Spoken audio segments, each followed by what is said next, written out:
أن الطلاب في القلب من الثورة، والشباب في القلب من الثورة. يعني شباب مصر، الطلاب تحديدا في كل الجامعات المصرية وبالأخص جامعة الأزهر، لأن الأزهر له رمزية خاصة في مصر. الأزهر هو الذي تصدى حتى للاحتلالات والاستعمار الأجنبي عبر التاريخ وعبر العصور. فنجد أن الأزهر بفضل الله سبحانه وتعالى والجامعات المصرية كلها من حوله، والطلاب في كافة المراحل التعليمية والدراسية يعبرون عن رفضهم لهذا الانقلاب. لذلك حاول الانقلاب أن يعطل الدراسة يعني لفترة طويلة، أطول أجازة لنصف العام في تاريخ مصر كلها هي التي فرضها هذا الانقلاب على الشعب المصري. نحن نحيي صمود الطلاب، صمود الطالبات، صمود هؤلاء الأحرار، ونحن واثقون بأنهم الرقم الصعب والرقم المهم في هذه الثورة، وأن الطلاب هم الذين سيفرضون يعني حسما في هذه المعركة. وأستاذ يتكلم عن الانتخابات، يعني إذا يجري الانتخابات ما يكون موقف التحالف، وهل يعني برأيكم هل ستقاد الانتخابات؟ بالنسبة يعني نحن نعتبر أن الانتخابات وهي والعدم سواء.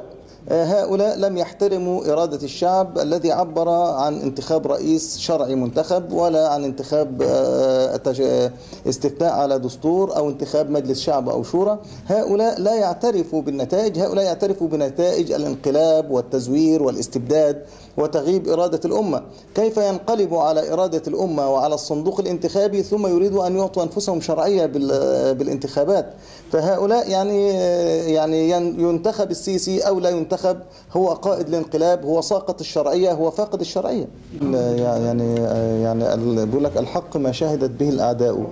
يعني قائد الانقلاب السيسي في خطابه الأخير هو يتكلم أن مصر أصبحت وضعها الاقتصادي غاية في الصعوبة، يتكلم أن المواطنين لن يجدوا سيارات يركبوها بل يحتاجوا أن يسيروا على أقدامهم، يتكلم على أن المواطنين ينبغي أن يتبرعوا بمرتباتهم لكي تستطيع البلد أن تعيش، يتكلم عن فرض ضريبة عن المغتربين خارج البلاد من أموالهم حتى ينتعش الاقتصاد. الوضع في مصر بالنسبة للانقلابيين غاية في الصعوبة. يعني الآن مصر تعيش مرحلة عصيان مدني وإن كان غير معلن. الدراسة معطلة، الطلاب لا يحضرون الامتحانات، الوضع نفسه فيه صعوبة اقتصادية كبيرة، وكذلك صعوبة أمنية. لا يستطيع هذا الانقلاب رغم الدبابات، رغم الأسلحة، رغم كل هذه الأشياء، لا يستطيع أن يسيطر على الموقف أو أن يدير عجلة الحياة. الأمور نفسها تكاد تكون في عملية موت سريري، وهذا باعتراف عبد الفتاح السيسي نفسه قائد الانقلاب، وكذلك بعض وزراء حكومة الببلاوي التي استقالت نتيجة أنها عجزت عن إدارة الأمور، وأيضا حكومة محلب الحالية أيضا هي عاجزة تماما عن أن تستمر.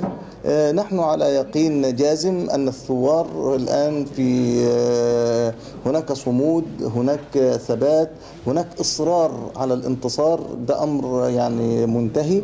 فنحن يعني واثقون بفضل الله سبحانه وتعالى أن الشعب المصري سيفرض إرادته على هذا الانقلاب، وأن الانقلاب سوف ينتهي قريبا.